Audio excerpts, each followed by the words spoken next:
ክብራትና ክብራት አድማጮቻችን ስርጭታችን እንደቀጠለ ነው። ወደ ወቅቱን እስኪ ዜና ትንታኔ እንግባና እኔ ትንሽ አንዳንዴ ግራ የሚያጋባ ሁኔታ ያለው ነው። በተለይ በአሜሪካ ከኢራን ጋር የምታደርገው ድርድር የመማጸን ነገር መስሎ ይታያል። ኢራኖች ወደ ድርድሩ እንመጣለን አንመጣም ምንድነው ይሄ ተካሄደ ያለውና አሁን የተኩስ አቁም ስምምነትም ተብሏል። ይሄ እስከ መቼ ሊቀጥል ይችላል? አይቻው አንዳንዴ ግራ የሚያጋባ ነው። የተኩስ አቁም ስምምነት ተደረሰ ተባለ ቢያንስ እንኳን እስከ ባለፈው ማክሰኞ ለሮብ አጥቢያ ድረስ ባለው ሌሊት ይጠናቀቃል፣ ሮብ ያልቃል ተብሎ ነበረ። እዛ በኋላ ፕሬዝዳንት ትራምፕ ነገሮች እስኪሳኩ ድረስ ድርድሩ ውጤታማ እስኪሆን ድረስ ይቆይ ተራዝሟል ያሉበት ሁኔታ አለ። ግን ተራዝሞ ተቀራርበው ለመፈራረም ዝግጁ ሆኑ ወይ የሚለው ደግሞ ሌላ ጥያቄ ነው። እንዲያውም አሁን እስራኤልም አሜሪካም በኢራን ላይ ጦርነቱ ቢታደስ ድርድሩ ውጤታማ ባይሆን በማለት እየተዘጋጁ እንደሆነ እየተነገረ ነውና ተስፋ ተጥሎ ነበር በዚህ 2 ሳምንት ውስጥ ከሰላም ስምምነት ይደርሳሉ። እንዲያውም አሜሪካና ኢራን እንደው ረዘም ላለ ጊዜ ከተኩስ አቁም ስምምነት ደርሰው የተረጋጋ ሁኔታ ይፈጥራል ቢባልም አሁንም ውጥረት አለ፣ ስጋትም አለ፣ ተስፋም አለ። ግን ተስፋው ደግሞ አሁን እስከ እሁድ ድረስ ከተባለ አሁን በዚህ በትንሽ በ2-3 ቀናት ውስጥ ምን ውጤት ይመጣል የሚለው አስቸጋሪ ነውና ኢራን አሁን ልብ ያገኘች ይመስላል። በጦርነቱ ውስጥ ወቅት ብዙ ጉዳት ያደረሰችበት በአካባቢ ሀገራት በተለይ ያ የልብ የሰጣት ይመስላልና የሆርሙዝን ባህረ ወሽመጥ ስትፈልግ እኔም አሳልፍበታለሁ ትላለች። አሜሪካ ደግሞ ዘግቼዋለሁ። የተምታታ ነገር ነው። ፕሬዝዳንት ትራምፕ ምንም እንደሚፈልጉም አንዳንድ ጊዜ ግልጽ ያልሆነበት ነገር አለና ምናልባት ዓላማቸው ማለት የእስራኤል ዓላማና የአሜሪካ ዓላማ መጀመሪያ አካባቢ ጦርነቱ እንደተጀመረው ቢያንስ ተመሳሳይ አንድ አይነት እንኳን ባይሆን ተመሳሳይ ዓላማ የነበራቸው መስሎ ይታይ ነበር። አሁን ግን ሁሉም ለየግል ጥቅሙ የሚሮጥ መስሎ ይታያልኝ። እንግዲህ አሜሪካ አንዱ ከምትታማበት ነገሮችን ትጀምራለች፣ አብራ ዓላማዬ ነው ትላለች። እዛ በኋላ የራሷን የሀገሪቱን ጥቅም የሚያስከብር ከሆነ ሌላውን ጉዳይ ግን አሜሪካ ያሉት በምርጫ ወቅት ፕሬዚዳንት ዶናልድ ትራምፕ ይሄን እውን እያደረጉ ነው ማለት ነው። ሊሆንም ይችላል። ብዙም እዛ ትችት እየቀረበባቸው ነው። ግን ዞሮ ደግሞ ለእስራኤልም ድጋፍ እንደሚሰጡ ይታወቃልና እስራኤልም ቢሆን በጸጥታ ሁኔታው የምታየው ነገር ስላልሆነ እስራኤልም ደህንነቷን የሚያስከብር ሁኔታ በተለይ 2-3 ነጥቦች አሉ። አሁን የኢራንን መንግስት መጣሉን መገርሰሱ የሚለውን እርሳው የሚቻል መስሎ አይታይም።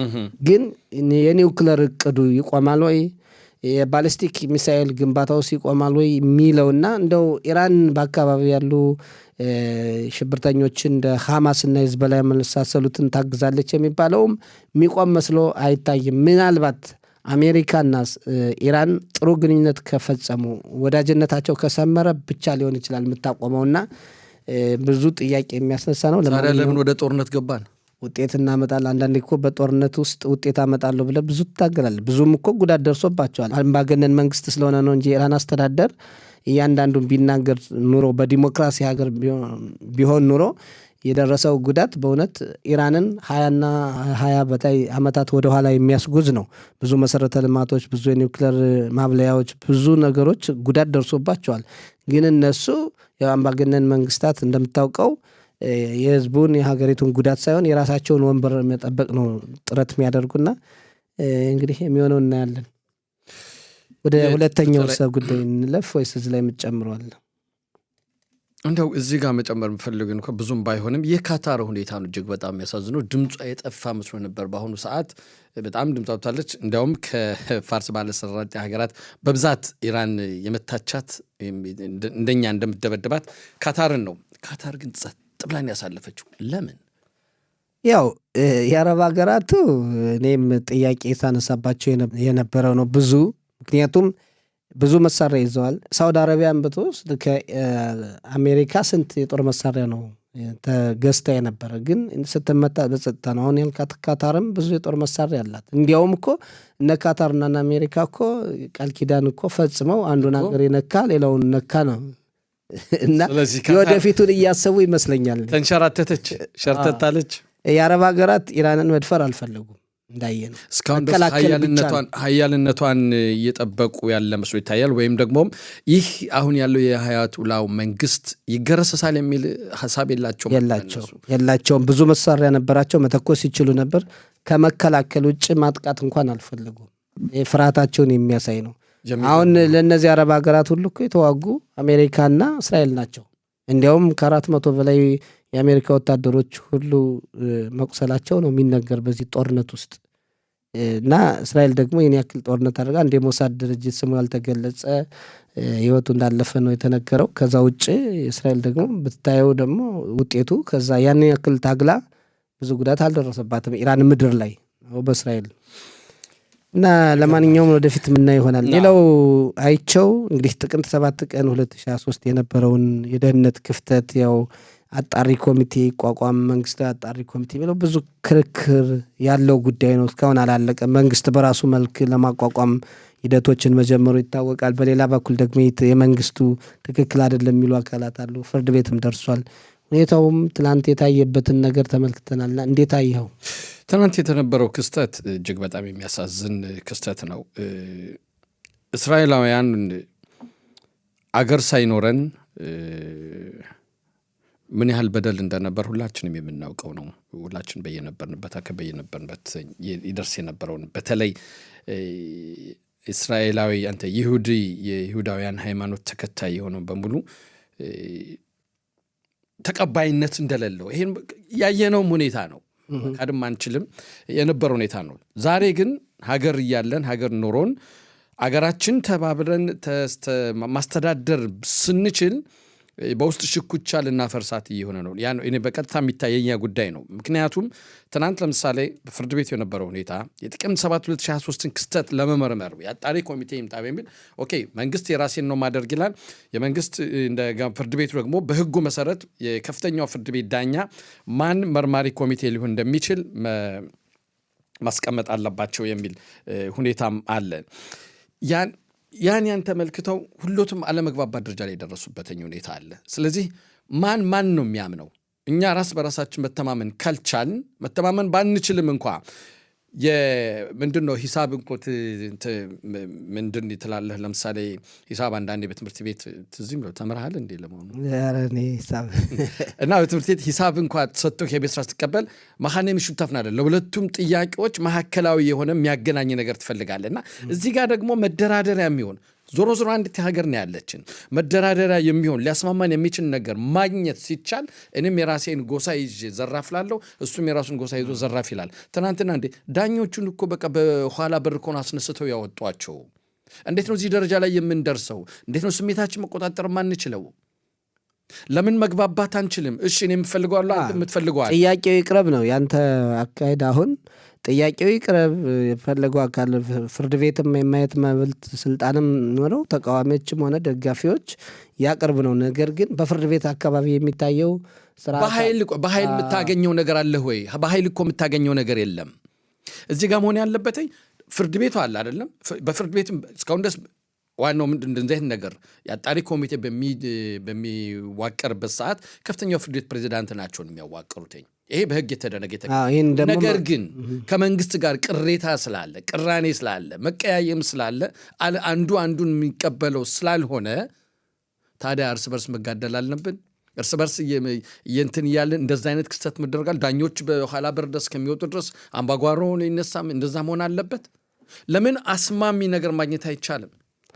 እሱን እኮ ነው አሁን በተለይ በተቃዋሚዎችና በመንግስት መካከል መግባባት ላይ እንደዚህ አይነት ነገር ካልተደረሱ አሁን ለምሳሌ አንደኛው ዳኛ ምንድን ያሉ ለምንድን ነው ይህንን የጥቅምት 7 ክስተት ለሚመጣው መንግስት ለምን አናቆየውም የሚል ሀሳብ አቅርቡ። አዎ ይሄ መንግስት አሁን ያለው መንግስት የሚያደርገውን እኔ አልቀበልም ካሉ ሌላው ክፍል በተለይ የግራ ቀኝ ፖለቲካ ሮታ ዓለም ተከታዮች አልቀበለውም ካሉ ኦኬ ምርጫ ሊደረግ ነው አይደል? ከተወሰኑ ወራት በኋላ የሚመጣው መንግስት ያ የሚዋቀረው መንግስት ለዚህ አጣሪ ኮሚቴ ያደርግና ይመርመር።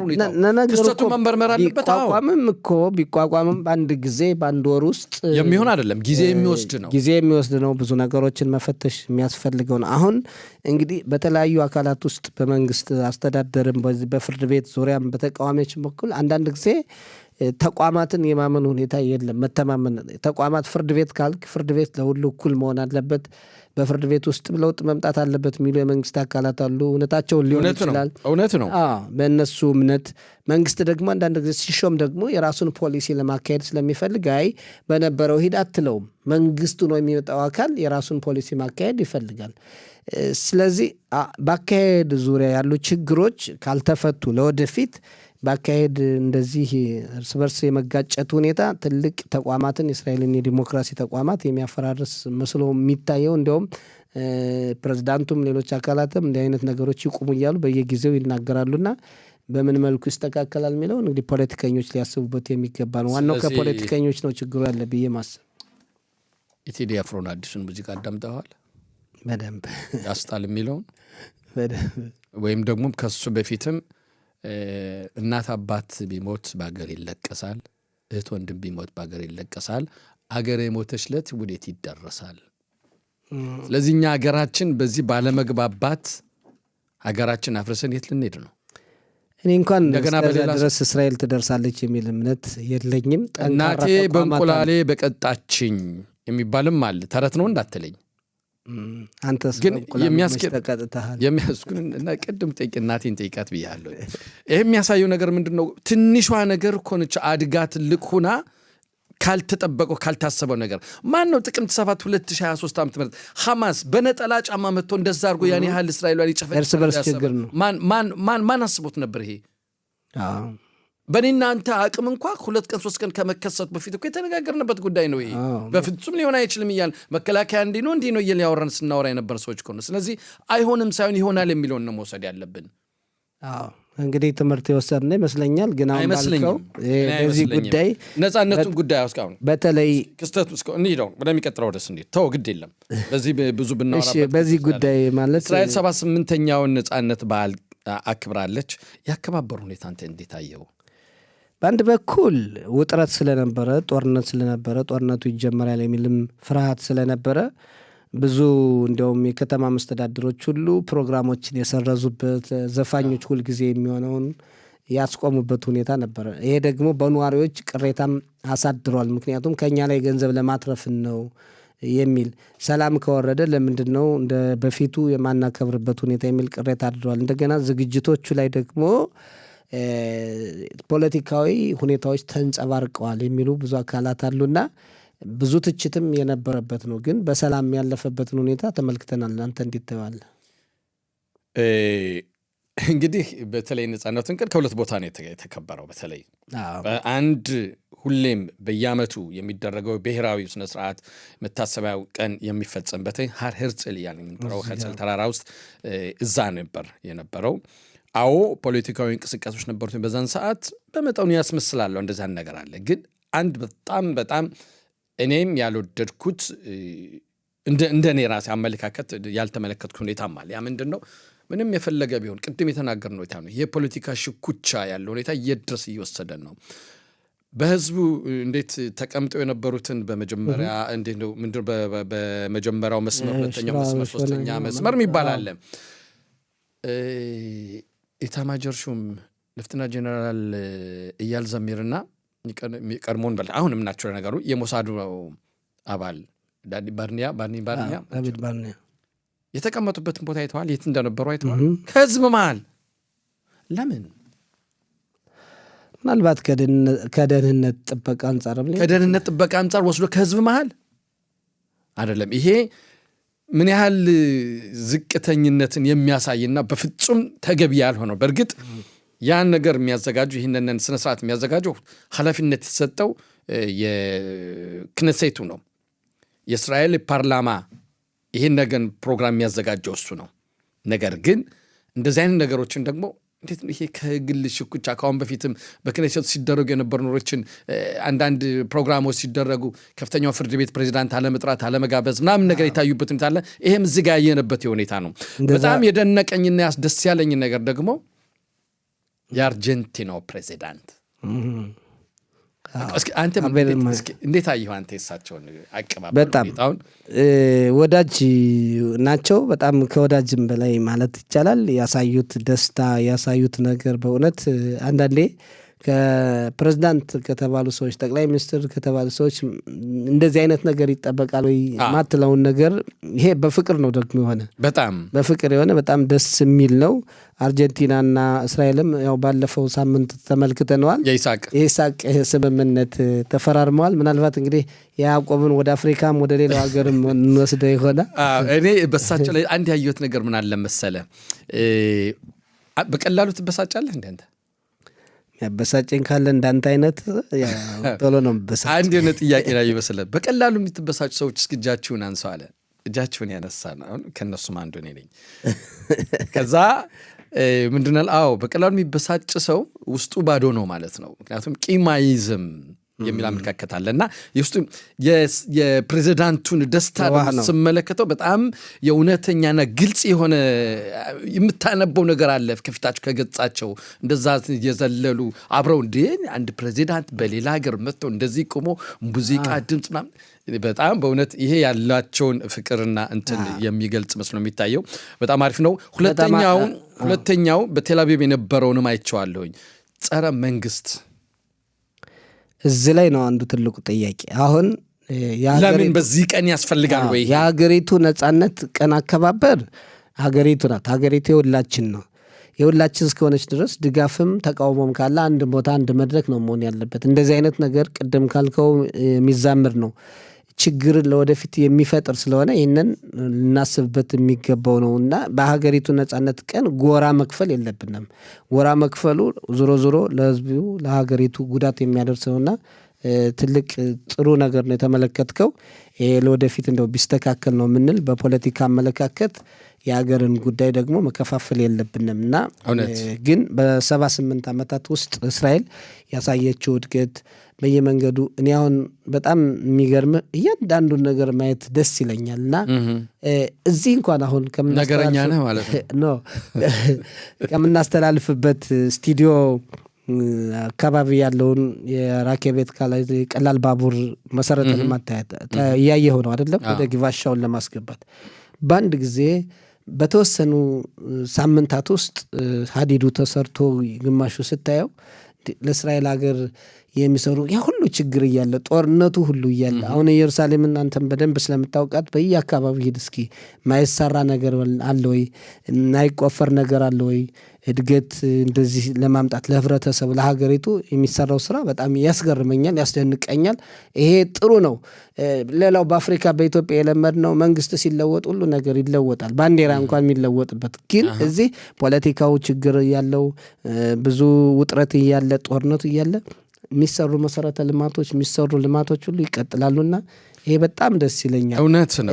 ኢየሩሳሌም ላይ የተተከሉ ዛፎች እኔ በጣም በፍቅር ነው ያቸውና ራኬቤት ካላ ሲጀመር ቀላል ባቡር ሲጀመር ሲተከሉ የነበሩ ዛፎችን በተለይ በያፎ መንገድ አካባቢ እያቸው የት ላይ ደርሰዋል እና ብዙ ዓመት ተተክለው የቆዩ ነው የሚመስሉና ይሄ በጣም ያስደንቀኛል። ጥሩ ነው። ፖለቲካው ቢስተካከል የሀገሪቱ እድገት መልካም ነው። በ78 ዓመቷ ውስጥ እስራኤል እጅግ በጣም አስደናቂ እጅግ በጣም አስገራሚ በእውነት ምንድነው የሚባል የእስራኤል መንግስት የእስራኤል አምላክ አይተኛም አያንቀላፋም። እውነት ነው። በጣም የእስራኤል አምላክ ጸጋው እንዳለ ዝች ሀገር የምታይበት ሁኔታ ነው። ይሄ በጣም ለዚህ ተመስገን ማለት ያስፈልጋል። ልጆቿም ግን ማድነቅ እዚህ ላይ አዎ የእሱ ጸጋ ተጨምሮበት ልጆቿ እንደዚህ ሰጦ ጥበብን እንደዚህ አይደለም እና ለሀገር በዓለም አቀፍ ደረጃ ተጽዕኖ ከሚያሳድሩ አብዛኛውን እስኪ ተመልከት። እስኪ በዓለም አቀፍ ደረጃ የኖቤል ሽልማት የሚሸለሙት እስኪ ስንት ይሁዳውያን ናቸው ያሉት እዛ ውስጥ? በጣም ብዛት ያላቸው ይሁዳን ናቸው። የሚሰሩ ነገሮች ስታርታፕ የሚባሉት እስራኤል የሰራቸው በክላላ ዓለም የሚንቀሳቀስ የዓለም ጦር መሳሪያ በሁሉም ዘርፍ ስትመጣ ዋና ዋና ቴክኖሎጂ የሚባሉት ይሄ ራሱ በኮምፒውተር መረጃ የሚጠብቁ ዋና ዋና ነገሮች በእስራኤል የተሰሩ ናቸውና አሁን እዚህ ኤአይ አሁን አንተን ልንቀይርህ እኮ ደስ ይለኛል። በኤአይ አንተን ልንቀይር ነው። አንተን ቀይረን ቁጭ ብለን ያ ኤአይ የሚባለው እንግዲህ አንድን ሰውን ቀይሮ ተክቶ ሊሰራ የሚችል ጉዳይ ነው። አንድ አሻንጉሊት አምጣና በቃ ጥሩ ነው፣ ጥሩ ሀሳብ። ስለዚህ ይሄ ሁሉ የእስራኤል ግኝት ነው። ዓለም እንዴት የተጠቀመችበት ነው ያለ እና አገራችን በእውነት የደረሰችበት እጅግ የሚያስደንቅ ነው፣ እጅግ የሚያኮራ ነው። እውነት የዝች ሀገር አካል በመሆናችን ከፍተኛ ኩራት ይሰማል። ጥሩ ነው። በዚህ ቀጥል። እኛ ደግሞ በበጎ ነገር እንማር፣ በጎውን ነገር ከሀገሪቱ ከህዝቡ እንማር። ልጆቿን ያደንቃለሁ ለእድገቷ መንገዱን፣ ጎዳናው የሚሰራው ዛፉ፣ ብዙ ነገር የሚተከለው ነገር ደስ ይላልና እንቀጥልበት ነው። እንደው በመጨረሻ አጠር አድርገን የምንመለከተው የሊባኖስና እስራኤል ስምምነት ወደ 3 ሳምንታት ተራዘመ ተባለ። ግን አሁንም ሂዝቦላ ቤሩት ሄደህ ሁሙስ መብላት ትፈልጋለህ? ለጊዜው እቅድ የለኝም። ብታክሲበት ይሻላል። ምክንያቱም ወደ ዱባይ የመሄድ እቅድ አለኝ። ወደ ቤሩት ግን ቤሩት ሊባኖስ ስማ፣ በወቅቱ ሊባኖስ እኮ የመካከለኛው ምስራቅ ሀገር ፓሪስ ተብላ የምትጠራ ከተማ የነበረችው በጣም በታሪኳም በቅድመ እንትኗ በመጽሐፍ ቅዱስም የምትጠቀስ እንደ እስራኤል ከሚጠቅሱ ሀገር አንዷም ሊባኖስ ነበረች እና ያው ሂዝቡላ የሚባል ይሄ ሽብርተኛ ድርጅት መጥቶ እንደዚህ ያደረገና የሰላም ድርድር እየተባለ ነው፣ ብዙ ጥረት እየተደረገ ነው። በእውነት የምናየው ነገር ሁኔታ ሊባኖስ ትልቁ ችግር ከእስራኤል ሀገር ሂዝቡላ ነው፣ ሌላ ማንም አይደለም። የሊባኖስ ህዝብም ቢሆን ሰላም ፈላጊ ነው፣ መንግስቱም ቢሆን ሰላም ፈላጊ ነው። ይሄ ግን እንደ መጅገር ተተክሎ ይሄ ሂዝቡላ የሚባለው ሂዝቦላ ደቆሳት፣ ሀገሪቱን ደቆሳት። መሰረተ አንስቶ ከእስራኤል ጋር ጦርነት በመግጠም የሀገሪቱ በጀት ለእድገት ለሀገሪቱ ጥሩ ነገር የሚውለውን ሁሉ በጦርነት ስትጎዳ ሀገሪቱ አሁን በዚህ ጦርነት እንኳን ስንት ገጠሮች ናቸው ጉዳት የደረሰባቸው በሂዝቦላ ምክንያት። እስራኤል ሆን ብላ አይደለም። እና አንዳንድ ጊዜ እዚህ ጥንቃቄ ማድረግ ያስፈልገዋል። የሊባኖስ ህዝብ ወይም ደግሞ ሂዝቦላን መጥላት አለበት። አንዳንዴ ዝም ብለህ ችላ ችላ ስትለው ነው አንዳንድ አካላት እየገነኑ ላይ የሚደርሱና አምባገነን የሆኑ ጸረ ሰላም የሆኑ ጠቅላይ ሚኒስትርን እስከ መግደል ደረጃ እኮ ደርሰዋል። ሀራሪ አንድ ነበሩ የሚባሉት ጠቅላይ ሚኒስትሩ የተገደሉት ለምን? ሊባኖስን ስላሉ ነው። ስለዚህ በእውነት አሁን ተጀምሮ ያለው ድርድር በጣም ደስ የሚል ነው። በእውነት ቅድም ያልኩትም ቤይሩት ሲደው ሁሙስ መብላት ትፈልጋለህ ያልኩትም እንደው በቅርብ ጊዜ ውስጥ ሊሆን የሚችል ጉዳይ ነው። ሳየው ነው በእውነት የሊባኖስ ህዝብም ቴልአቪቭ መምጣት መጎብኘት፣ አላክሳ መስጊድን መጥቶ ለመጎብኘት ትልቅ ፍላጎት ነው ያላቸው። ትልቁ ነገር በሁለቱ ሀገራት መካከል ሰላም ከሰፈነ አሁን ትራምፕ በሚያደርጉት ጥረት ለጊዜው እንደሚታሰበው ትንሽ ውስብስብ ነው የሚመስል።